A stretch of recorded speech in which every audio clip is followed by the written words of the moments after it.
I just Hello again. Welcome to another edition of Media Watch. I'm your co-host, Eric Tait. I'm Raymond Peterson. I'm Bob Anthony. And I'm Alan Singer. Educator, historian, Dr. Alan Singer, Media Watch regular. Thanks again for being with us. We're doing this the Tuesday before our usual Monday airing on Manhattan Neighborhood Network. Hopefully it'll show up next Monday, but we'll put up, thanks to Zoom and EVT Educational Productions and us, we'll put it up as soon as possible. But anyway, uh, where do we want to start? Alan, what's our kickoff? The rally? The rally. The rally. The No Kings Sure. March. Talk to us about the No Kings March. And I know there's some about the numbers, but I'm seeing anywhere between 5 and 8 million people. So let's just call it about 7 million people, maybe a little. And there are over 2,000 rallies all across the country and in many other countries as well. I joined the No Kings March in Manhattan. It was so crowded. There was like an hour where we couldn't move. And even when we started moving, it was at a snail's pace. But the best part of the rally that I was at, there was a band playing Dancing in the Streets, the old Martha in the Vandel's piece, and everybody started to dance. And, you know, the Trump people dismissed the rally as a hate America rally by Hamas and Antifa lovers. There were no Hamas and Antifa lovers. One of the funniest signs, there was a woman is walking around with a sign that says, "Hello, I'm anti-Tifa." Really? That's great. I saw another one with a senior citizen woman, and she says, "I am Grand Tifa." So folks came out with verve, panache, humor. And so the Republican propaganda line from Mike Johnson and all those wackos on the GOP side that this was a hate America rally, that they were trying to pre-poison the narrative, evidently didn't seem to fly. And the best thing about it is that they weren't manufactured signs. Everybody brought a homemade sign, and that was the best thing. I mean, some were great, some just little postcards, you know, just epic the way the homemade protest signs went. Mm. And commenting on the Trump response, though.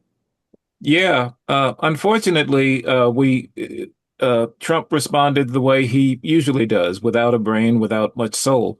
And he put out this AI video of himself putting on a crown in a fighter jet, flying over the protesters, and he's dumping, excuse the French folks, but he's basically shitting on the crowd. That's there's brown stuff coming from the bottom of the plane, flying over the crowds. It's quite explicit, actually. Yeah. Yeah. And it's as rude and as disgusting as you can get. And to say that it's not presidential is probably the biggest understatement I've said ever on Media Watch. But yeah, it was bad and terribly ignorant based on Look what you're dealing with. We need debate, not this kind of shit. I won't say it twice. Yeah, the bottom line is Stephen Colbert put it accurately when he said, well, we want to thank the so-called whatever president for telling us explicitly exactly what he's doing to this country, which is shitting on the country. Right. And he illustrated it par excellence with that AI whacked out, what do you call it, Bob? No class video? Yeah. I mean, this is an actual communication from the President of the United States. Right. Yeah. So-called President of the United States. Unbelievable. Just I refuse to acknowledge the fact that that asshole is supposed to be the president of this country. So I call him the so-called president. Careful, you may get arrested for speaking against. We'll have a trial, and then we'll really put the stuff out there. But that goes against what you've said in the past, Eric, with previous presidents that you have not liked. You said that you respected the office. But I have always respected the office up until this Yeah, firm.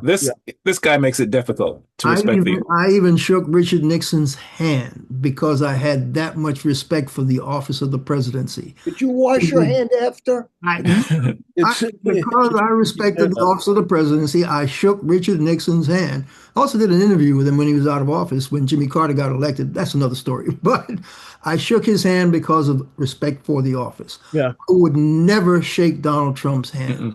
I do not consider him a legitimate president of this country, period.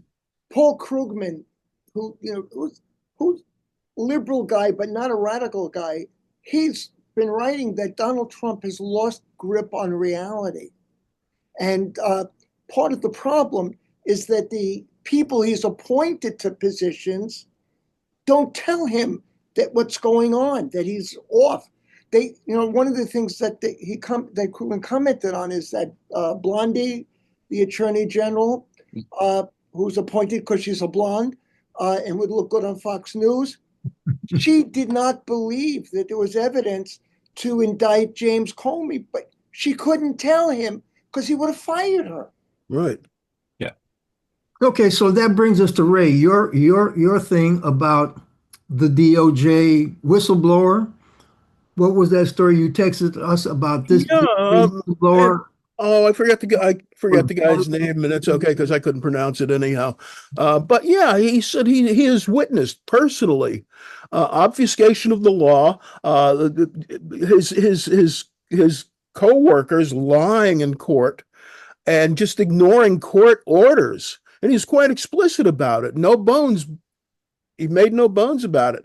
He said that this government, the Department of Justice, is corrupt, and they will do anything that the man in the White House tells them to do, regardless of its legality, and sometimes in spite of its legality.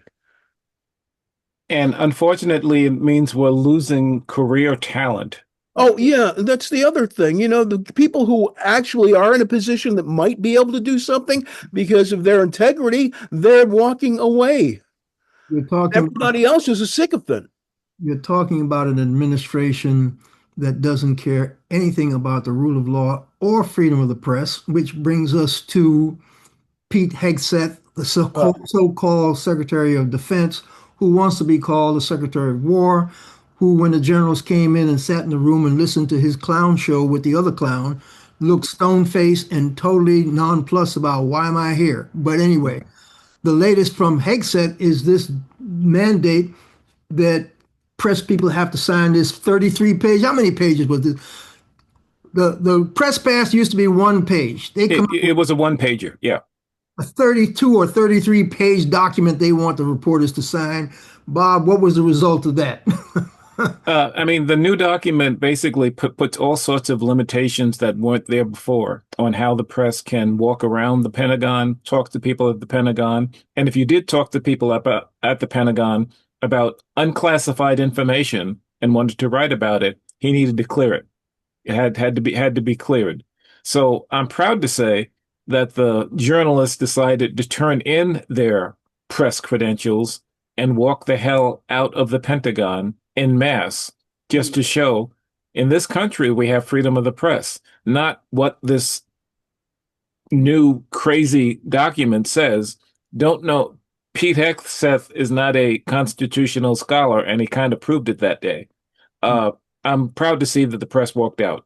I think the only people who stayed was One America News, which is not a news network. It's a Trump sycophant. There was some phenomenal video of those folks walking out of the Pentagon. Yeah. If I'd have been smart and pre-planning, I would have just pulled up a snippet of that video just to run for our viewers, because it is heartwarming and it is a phenomenal demonstration of when journalists say, no, we're not accepting this crazy nonsense for our sake and for the sake of the American people. And let me tell you, that was some, I was almost close to tears watching those people walk out of the Pentagon with their boxes. But look, these people have infected stuff so badly that the University of Indiana, that story about the student journalists at Indiana, being censored by the administration. I don't know if I can find it somewhere. I have it. The administrators in the anniversary, they fired the media school director of student media who advised the newspaper. He was dismissed because he refused to order students to stop publishing news that the university didn't want published. Then the university followed up. They barred students from putting out a planned print edition of the newspaper. And the key reason they're doing this is kind of Indiana University all of a sudden has become a major national football team. And you get 100,000 people showing up at the game, and they didn't want any critical news distributed to parents and alumni who are going to see the football game. So they fired the faculty advisor and they censored the newspaper. Yeah, they claimed that it wasn't censorship, that they just wanted to go online. But the bottom line was they told him you can only put out events and calendars and stuff. You can't put any news stories in this newspaper, which basically is censorship. Yeah. I mean, Columbia just had their homecoming. So that's saying that, say, the Columbia Spectator can only print on homecoming day to celebrate that day, and then maybe on orientation day to sell, to Events things like going that. on that day, yeah. Yeah, but not do calendar news. events, not news, just Yeah, calendar events. That's basically what they were telling them. Which is ridiculous. Yeah. Totally ridiculous. But see, these people in the White House have leaned on these universities and are trying to lean on journalism organizations. And the people who will kowtow and bow down just throw in the towel. That's why the journalist walking out at the Pentagon really made my heart jump for joy, because another active resistance. The Trump administration offered universities a fast track to get grants if they were willing to sign up on Trump guidelines for how to operate the university. So far, every major university in the United States has refused to sign.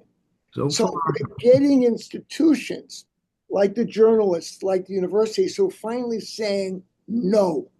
And I think that's very important. I think there was a small, I don't know where our small was, in Texas. One of those schools in Texas, I think, signed on. But all the other major universities that I can tell so far have said thanks, but no thanks. The question is, will they all stay that way, or will some start to cave? We don't know. But this whole bit about assaulting freedom of information, the press, and folks, it's not just locally, and it's not just nationally.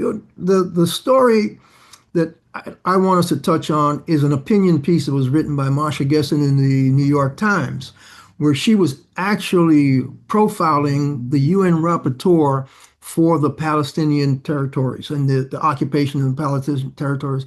And that woman has been placed on the sanctions list by Marco Rubio and the Trump administration. And the reason why they placed her on sanction list that they put for drug dealers, terrorists, and folks like that is because in the course of her investigation and reporting on what was going on in Palestine and in Gaza and West Bank and place, because she actually lived in the West Bank.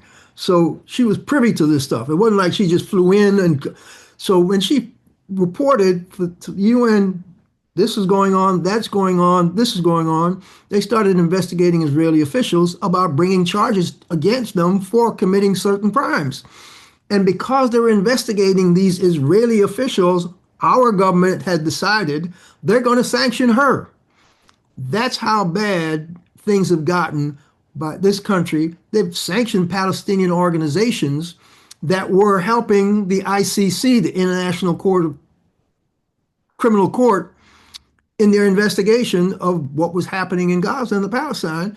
They've sanctioned those Palestinian organizations.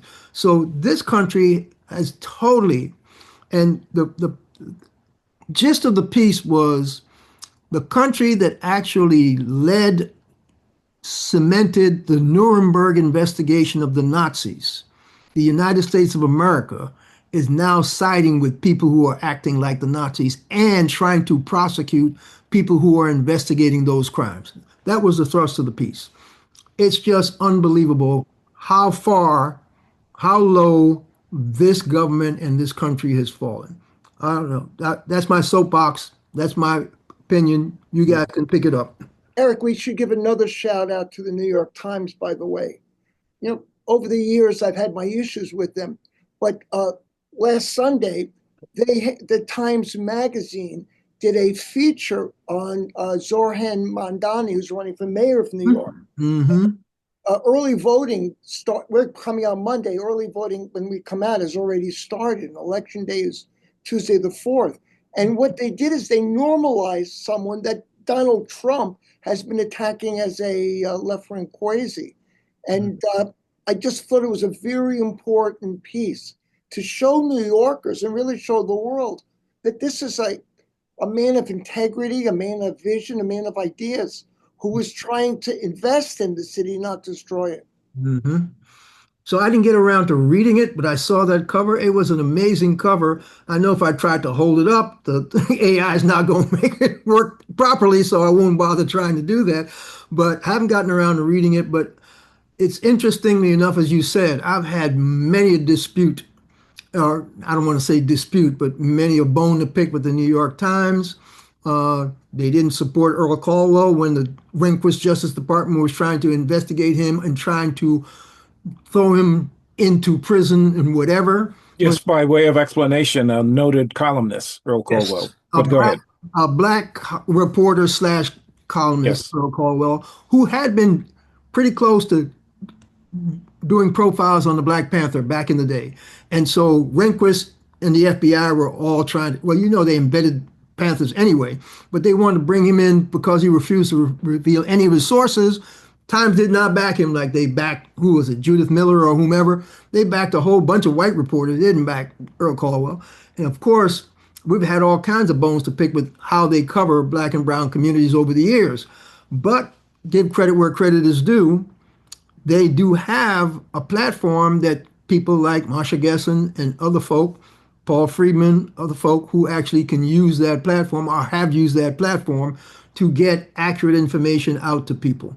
So yeah, can't say that for the Washington Post these days. They used to be that good, but that's most people are condemning mainstream media as just bought and paid for corporate media.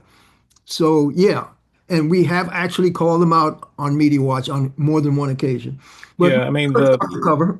I'll have to take a look at that coverage just based on what you said. But the voters spoke. They said we like this guy in the primaries, and they've been trying to tear him down ever since. The PACs have gotten into it, and slew has gone after him. Cuomo's he's having doing his best to tear him down. But I'll have to give that a read. Yeah. Trump obviously doesn't want him to be mayor of his city. Which is a good reason to vote for him. Yeah, really, exactly. Anyhow, listen, back to that Justice Department lawyer. I just want to identify him. His name is Erez, E-R-E-Z, Ruvini, R-E-U-V-E-N-I.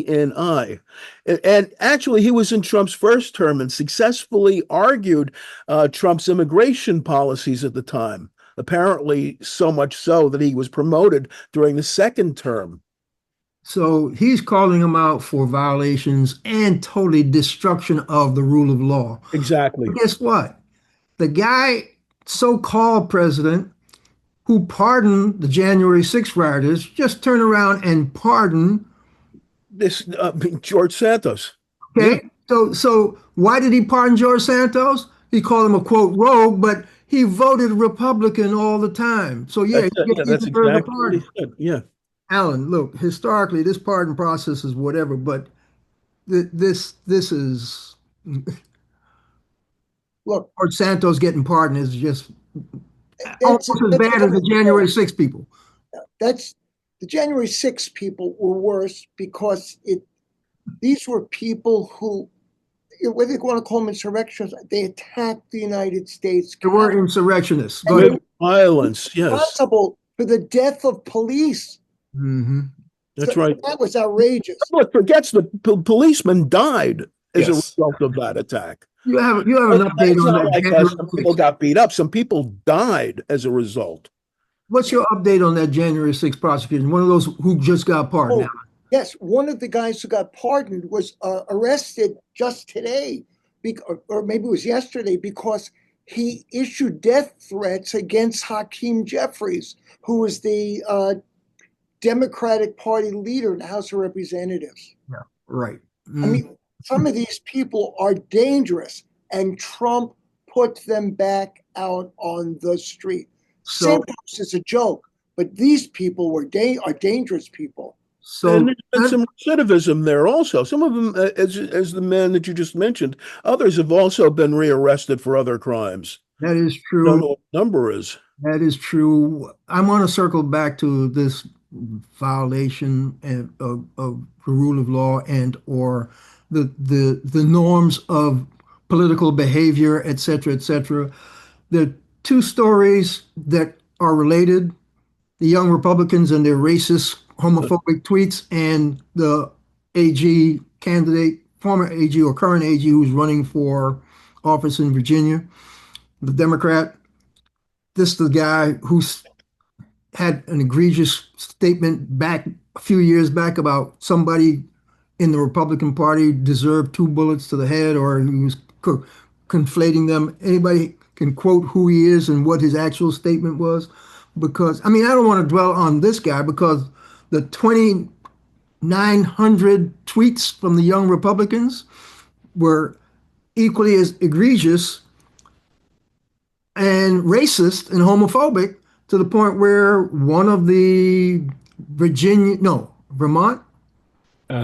I think I have one of them up here. Yeah, it was a Vermont legislator that resigned. State Senator Samuel Douglas was the Young Republicans, only elected a member, and they surfaced tweets that, obviously were egregious enough that he thought himself that he should resign. Mm-hmm. Yeah, I mean, they called for bringing back Hitler and the concentration camps and the ovens. They loosely use the N-word, and they the most vilest phrases. The Democratic candidate from Virginia, his name is Jay Jones. And he's running for Attorney General? Running for Attorney General, and in 2002, he posted a text message, a private exchange, not public, where he said that the Republican Speaker of the House of the Delegates should be getting 2 bullets to the head. No, not good. Not acceptable. Not good. And we didn't quote any of those egregious homophobic texts from the young Republicans, but they were horrendous to the point. But of course, your sitting vice president thought that, oh, that's nothing to be worried about. The rest of you folks should just grow up. We have other more important issues to discuss. That was his take on their racist, homophobic tweets. They were not only racist and homophobic, they were voluminous. Just the sheer numbers of how many of those Republicans across the country. Yes. Yeah. Just the number and the number of people involved, and it just gets into their heads as how they think every day. Yeah. And I'm not surprised, since I allow the young Republicans' emails to drop into my inbox.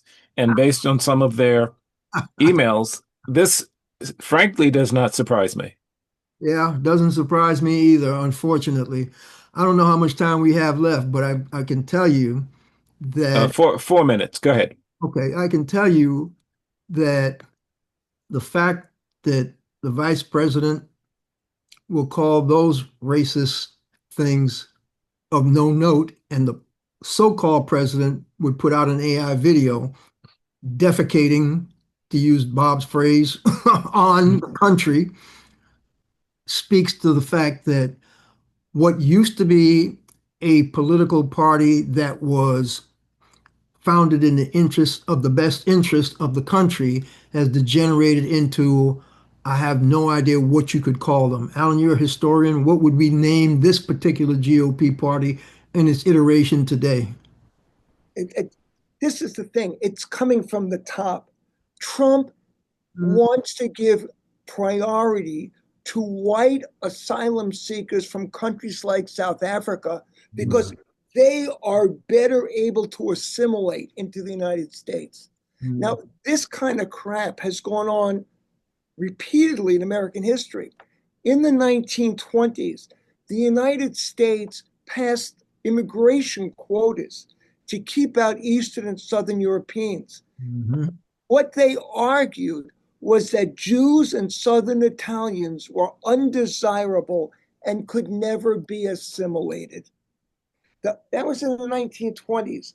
And they're making the same arguments today about other people. In the 19th century, they were saying the same thing about Irish immigrants. And before that, the first law was the Chinese Exclusion Act, which was something like 1898. Correct me if I'm wrong, Alan. It's back at the end of the 1882. 1882, the Chinese Exclusion Act, and then 20 years later, in 1920, and in the 1950s, there was the what was that 1952 law? I covered it They were targeting people who were suspected of being communist sympathizers. in the 50s. And they were targeting black and brown people from. They always targeted black. No, yeah, and the Japanese internment, it's Paul Robeson testified at the House Un-American Activities Committee when they took away his passport. The actor, the singer, the lawyer, the activist. And they said, well, why don't you go live in Russia? And he said, my people built this country and I'm not going anywhere. Yeah. And I think that's important. And that's why I marched on Saturday. My people, Eastern European Jews, helped to build this country. And I'm not going anywhere. I'm going to fight for this country. I love this country. This was not a march about hate. This was a march of people who want the United States to continue to stand for the promise of the Declaration of Independence. exactly. And with that, we have about 45 seconds. Yeah, that's the fight for blacks in the 19th century was, do we stay here and do we emigrate? And it says, our blood's here. We built this country. We're staying. That was Frederick Douglass. Yeah. Frederick Douglass and a bunch of other folks. So anyway, folks, this has been Media Watch. I'm your co-host, Eric Tait. I'm Raymond Peterson. I'm Alan Singer. And I'm Bob Anthony. Catch up to us on YouTube at Media Watch EVT. And yes, all of us will be staying here. We'll catch you the next time, folks. Stay safe.